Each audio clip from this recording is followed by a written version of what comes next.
Hello, welcome to the week that was.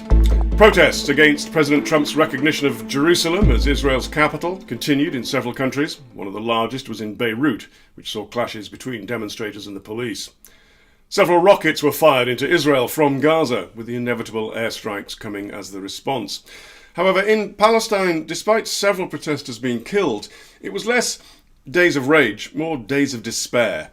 And to counter despair, the Organization of Islamic Co-operation met in Istanbul and declared East Jerusalem as the capital of Palestine. So unity in the declaration, but not in the meeting. There were no concrete sanctions against either the USA or Israel. President Erdogan hosted the event, and many countries sent their heads of government or state. For example, King Abdullah of Jordan attended, as did President Rouhani of Iran. But King Salman of Saudi Arabia wasn't there, nor was the Crown Prince. Riyadh represented only by a foreign ministry official. The increasing tensions between Turkey and the USA were apparent. President Erdogan said bluntly there was no longer any question of the US being a mediator in the peace process. Meanwhile, Israel's Prime Minister was meeting the EU's foreign policy chief, Federica Mogherini, hoping the Europeans would follow Mr. Trump's lead. Instead, he got the Brussels brush off. Ms. Mogherini told him there was full EU unity. They would not be doing this. Russia's president spent a day in what amounted to a whirlwind Middle East victory lap, visiting Syria, Egypt and Turkey. At an airbase in Syria, he met President Assad and spoke to Russian troops. He declared victory over ISIL and said he was going to reduce the Russian presence in Syria. However, he later confirmed his intention to enlarge the port in Tartus, where the Russians have a base. The plan is to enable bigger Russian warships to dock there. On to Egypt, where he signed a deal for the construction of the country's first nuclear power plant. Over to Turkey for a deal to sell a missile system to a NATO country. Russia is back in the Middle East.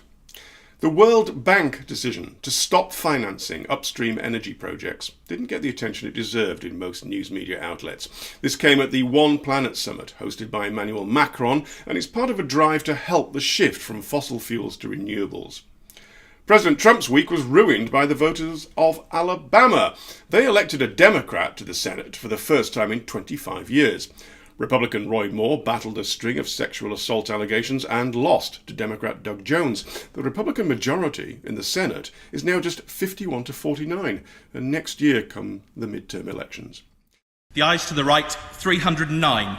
The noes to the left, 305. The UK's ruling Conservatives lost a vote after several of Prime Minister May's own MPs defied her and backed an amendment giving Parliament a vote on the final Brexit deal struck with Brussels, which of course means if they don't like the eventual deal, they can vote it down, and where that might leave Brexit is unclear.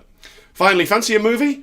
The younger generation in Saudi Arabia certainly does, and this week the kingdom announced it will allow commercial cinemas to open next year. The lifting of a 35-year-long ban on cinemas follows other liberalisation measures for next year, such as allowing women to drive. So soon, they can drive to the cinema. Back to the Future's a good film. That was the week that was. See you next time.